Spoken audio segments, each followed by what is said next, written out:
Yes. I sold my house. So, అందరిలాగానే ఇల్లు కొనాలి, యూఎస్‌లో ఇల్లుండాలి, మనం అపార్ట్మెంట్‌లో ఎన్ని రోజులని ఉంటాం అని ఆహ్, సేవింగ్స్ చేసుకొని, చాలా ఇంట్రెస్ట్ పెట్టి, ఒక బిల్డర్ దగ్గరికెళ్ళి, ఆ లాట్ చూసి అండ్ దాన్ని బుక్ చేసి, దాని డిజైన్ సెంటర్‌కెళ్ళి, నచ్చిన డిజైన్స్ అన్ని పెట్టించుకొని, అవన్నీ చేసి, గృహప్రవేశాలు చేసి అండ్ ఫైనల్‌గా ఒక ఇంటికొచ్చి ఇదే మన పర్మనెంట్ హౌస్ అని అనుకోని, ఆ పర్టిక్యులర్ ఇంట్లో కొన్నేళ్ళు ఉండి, ఇప్పుడు ఇల్లు అమ్మేసిన.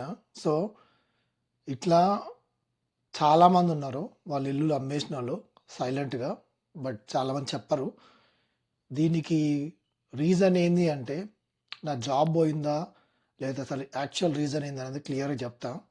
బట్ ప్రతి ఒక్కరు ఇప్పుడున్న సిట్యుయేషన్‌లో జాబ్ సేఫ్టీ లేక భయం అనేది చాలా స్ట్రాంగ్‌గా ప్రతి ఒక్కరి మైండ్‌లో ఉంది. ఒక సైడ్ ఏమో 2, 3 డేస్ బ్యాకే అమెజాన్ 16,000 లే ఆఫ్స్ అన్నది. ఇప్పుడేమో యూపీఎస్ 30,000 జాబ్స్ లే ఆఫ్ అంటుంది. ఒక సైడ్ ఏఐ జనాల్ని స్ట్రాంగ్‌గా రీప్లేస్ చేస్తుంది.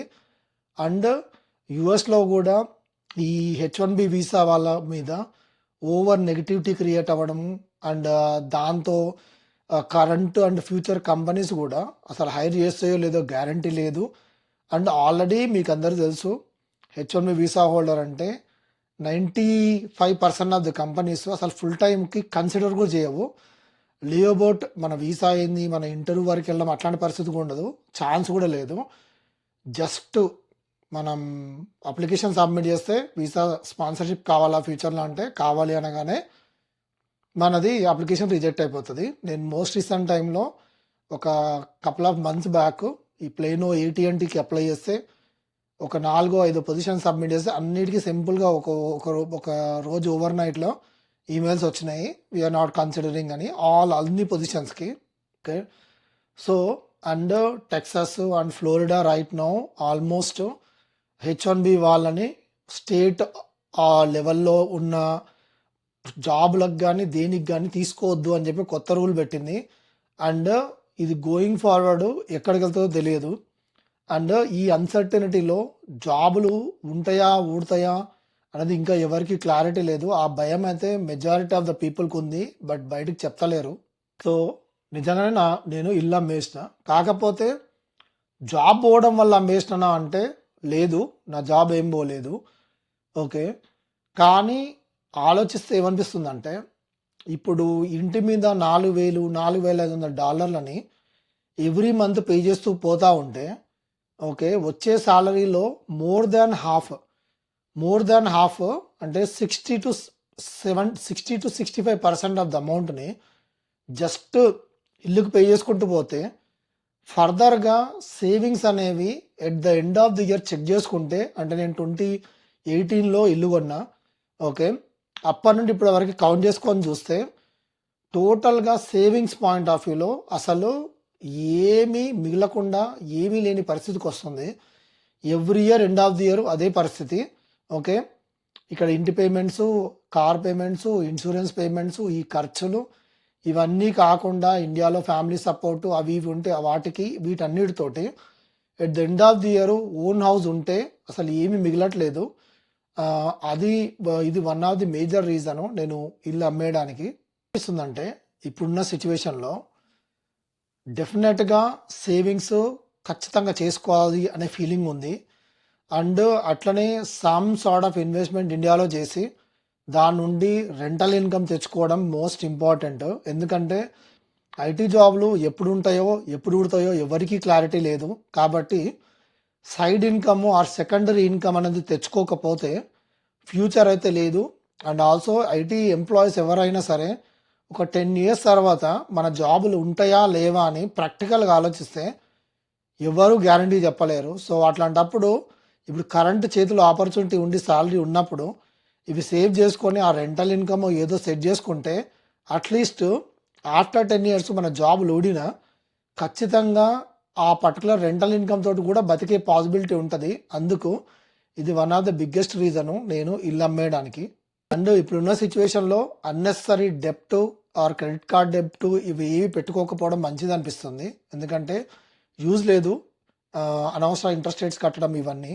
And one more thing, skill సెట్‌ని ఇప్పుడు ఇంప్రూవ్ చేసుకోపోకుండా నేను ఉన్న ఫీల్డ్‌లోనే ఉండిపోతా ఆర్ ఉన్న జాబ్‌లోనే ఉండిపోతా అనుకుంటే కంపెనీ అనేది ఎప్పుడైనా పీకి పడేయొచ్చు. అండ్ నీ స్కిల్ ఒక 5 ఇయర్స్ తర్వాత చూస్తే నీ స్కిల్ దేనికి పనికి రాకపోవచ్చు. మేబీ ఆ స్కిల్ ఇప్పుడు కరెంట్ రిలవెంట్ అయ్యుండొచ్చు. బట్ 5 ఇయర్స్ తర్వాత చూస్తే నేనేం నేర్చుకోను అనుకుంటే నా స్కిల్ పర్టికులర్‌గా అసలు రిలవెంట్ కాకపోవచ్చు. సో, ఇది కూడా నేను నెక్స్ట్ ఫోకస్ చేయాలనుకుంటున్నా. అదేంటంటే స్కిల్ సెట్ కూడా అప్గ్రేడ్ చేసుకోవాలనుకుంటున్నా. అండ్ ఆల్సో మల్టిపుల్ స్ట్రీమ్స్‌లో మనీ ఎర్న్ చేయడానికి పాసిబిలిటీ పెట్టుకోవడం మంచిది. At least minimum of rental income in India. Otherwise చాలా కష్టము. సో, నేను ఇల్లు 2018లో కొన్నా. ఓకే. 2018లో లక్కీగా అప్పుడు అంత ప్రైసులు లేవు కాబట్టి ఆఫ్టర్ కోవిడ్ రైజ్ అయినంతగా తర్వాత కొనలేదు నేను. నేను బిఫోర్ కోవిడ్ 2018లో కొన్నా. సో, అట్లీస్ట్ నేను సేఫ్ సైడ్‌లో ఉన్నా. అందుకని చెప్పేసి అమ్మేసిన. మనం అనుకుంటాం కానీ క్లోజింగ్ చేసేటప్పుడు మొత్తం మనకి ప్రాఫిట్ వస్తుంది అని. ఓవరాల్‌గా తిప్పి తిప్పి కొడితే రియల్టర్స్‌కి 6% అమౌంట్ పోయింది. ఓకే. ఆల్మోస్ట్ $42,000 ఎంతో. అది కాకుండా మా కమ్యూనిటీలో ఇల్లు అమ్మేస్తే ఒకవేళ మనకు ప్రాఫిట్ వచ్చింది అంటే ఓకే, వాళ్ళ ఆ పర్టికులర్ ఐఎస్డికి డెఫినెట్గా, ఐఎస్డి అంటే ఆ పర్టికులర్ సిటీకి ఓకే, $4,000 మనం పే చేయాలి. అది రూలు. సో, అక్కడ ఒక 4,000 పోయింది. అది కాకుండా మా ఇల్లు మార్కెట్లో దగ్గర దగ్గర 7 to 8 మంత్స్ ఉంది. ఓకే. 2 సైడ్లు పేమెంట్లు కట్టుకుంటూ పోవాల్సి వచ్చింది. అది కాకుండా ఇల్లు ఫౌండేషన్ ఇష్యూ వచ్చి కొంచెం క్రాక్స్ వచ్చిండే. ఓకే. వాటికి ఫిక్స్‌లు ఇవన్నీ చేస్తే ఆల్మోస్ట్ దగ్గర దగ్గర 50 నుండి $60,000 మాకు వచ్చిన అమౌంట్‌లోకించి కంప్లీట్‌గా ఎగిరిపోయింది. సో, పెద్దగా ఏం మిగలలేదు. ఓకే.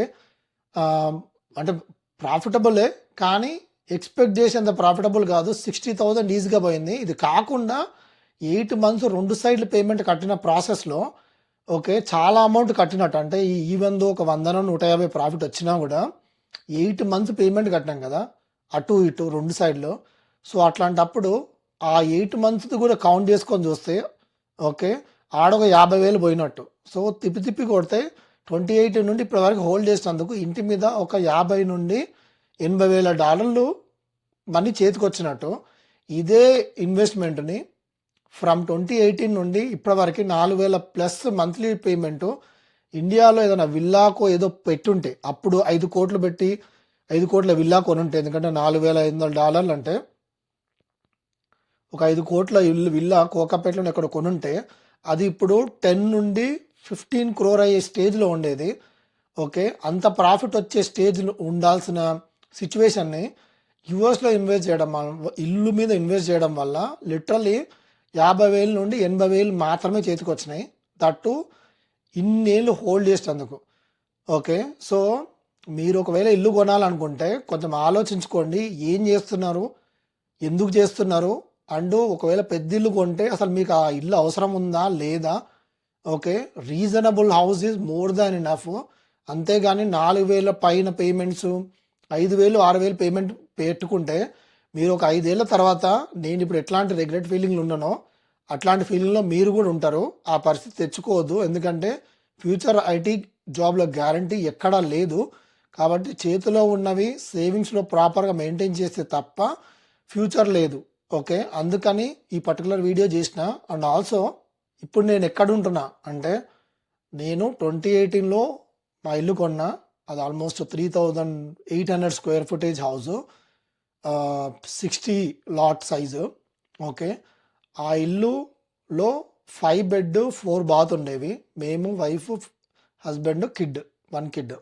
సో, మా ముగ్గురికి అంత పెద్ద ఇల్లు అవసరం లేదు కాబట్టి 2024లో ఆ ఇల్లుని అమ్మేసి okay, single floor less than 400K cost ఉన్న ఇంటికి షిఫ్ట్ అయినాం. ఇది ఇప్పుడు కరెంటు కూడా నేను ఇంట్లోనే ఉంటున్నా. కొత్త ఇల్లు కాకపోతే లాస్ట్ ఇయర్ కొన్నది, 2024లో కొన్నది. ఓకే. నేను నా మంత్లీ పేమెంట్స్ ఆ ఖర్చులు ఏవైతే ఉన్నాయో ఆ ఇంటి మీద ఎక్విటీ ఏదైతే ఉందో అది తీసుకోవడం కోసం దాన్ని అమ్మేసి అండ్ ఆల్సో ఆ ఇల్లుతో మాకు పని లేదు కాబట్టి అంత పెద్ద ఇల్లు అండ్ అది తీసేసి తక్కువ కాస్ట్ ఉన్న ఇంకొక సింగిల్ ఫ్లోర్ హౌస్ కొని అక్కడికి షిఫ్ట్ అయిపోయినాం. సో ఈ ఈ పర్టికులర్ సింగిల్ ఫ్లోర్లో కూడా 4 బెడ్ 3 బాత్ ఉంటే దీనిలో హార్డ్లీ 1 or 2 బెడ్రూమ్ తప్ప మిగతా 2 బెడ్రూమ్లు అసలు యూజ్ కూడా చేయం. కాబట్టి ఓవరాల్గా మీకు క్లియర్ ఇన్ఫర్మేషన్ అర్థమైంది కదా. ఇప్పుడున్న సిచ్యువేషన్లో మీరు తీసుకునే డెసిషన్ ఇల్లు కొనాలి ఆర్ ఎక్స్పెన్సివ్ కార్ కొనాలి అనే డెసిషన్స్ ఏమైనా ఉంటే ఆలోచించుకొని డెసిషన్ తీసుకోండి. ఇక్కడ ఇన్వెస్ట్ చేస్తే బెటరా ఆర్ ఇండియాలో ఇన్వెస్ట్ చేస్తే బెటరా, నెక్స్ట్ 5 to 10 years టర్మ్లో మీకు ఎక్కడ అడ్వాంటేజ్ అవుతుంది అండ్ ఇక్కడ instead of buying 1 million house why don't you think of going for 400K or 500K house. ఓవరాల్గా ఇంట్లో ఉండాలి అపార్ట్మెంట్ కాకుండా. సో అట్లాంటప్పుడు అంత ఎక్స్పెన్సివ్ ఇల్లు కొన్నా మీకు ఏం యూజ్ ఉండదు. ఒక్కసారి ఇల్లు కొన్న తర్వాత ఒక 6 నెలలు పేమెంట్స్ కట్టిన తర్వాత మీకు అనిపిస్తుంది క్లియర్గా, అరే ఎందుకు ఇంత పెద్ద ఇల్లు కొన్నా, ఎందుకు ఇంత పేమెంట్ కడుతున్నా అనే ఫీలింగ్ వస్తుంది. నేను ఇల్లు కొన్న స్టార్టింగ్ 2018లో సేమ్ ఫీలింగ్ వచ్చింది. ఓకే, తర్వాత ఫీల్ అయ్యే కంటే ముందే ఎంతవరకు అవసరం ఉందో అంత కొనుక్కుంటే మీకు అట్లీస్ట్ కొన్ని సేవింగ్స్ చేతిలో ఉంటాయి, దాంతో మీరు ఇంకేమైనా చేయొచ్చు. ఓకే, ఇది ఓవరాల్ సిచ్యువేషను. 2018లో కొన్న ఇల్లు 2024లో అమ్మేసిన అండ్ నా లైఫ్ స్టైల్ డౌన్గ్రేడ్ చేసిన, పెద్ద ఇంటి నుండి చిన్న ఇంటికి వచ్చిన, కాస్ట్ తగ్గించుకున్నా. అంతకుముందు నేను జీప్ వ్రాంగ్లర్ డ్రైవ్ చేస్తూనే అది వదిలేసి అది అమ్మేసి ఆల్మోస్ట్ ఇప్పుడు హ్యుండై కోనా డ్రైవ్ చేస్తున్నా. అక్కడ కార్ పేమెంటు $1,000 per month ఉండే, ఇప్పుడు కార్ పేమెంటు $400 per month ఉంది. నాకు పెద్ద డిఫరెన్స్ ఏమి అనిపిస్తలేదు. ఓకే, ఇది నా personal mind set. Okay, so ఈ పర్టికులర్ వీడియోకు సంబంధించి ఆర్ నేను తీసుకున్న డెసిషన్కి సంబంధించి మీ పర్స్పెక్టివ్లో మీరు ఏమనుకుంటున్నారు, is it right or wrong? Okay, కమెంట్లో పెట్టండి. Thank you. See in the next video.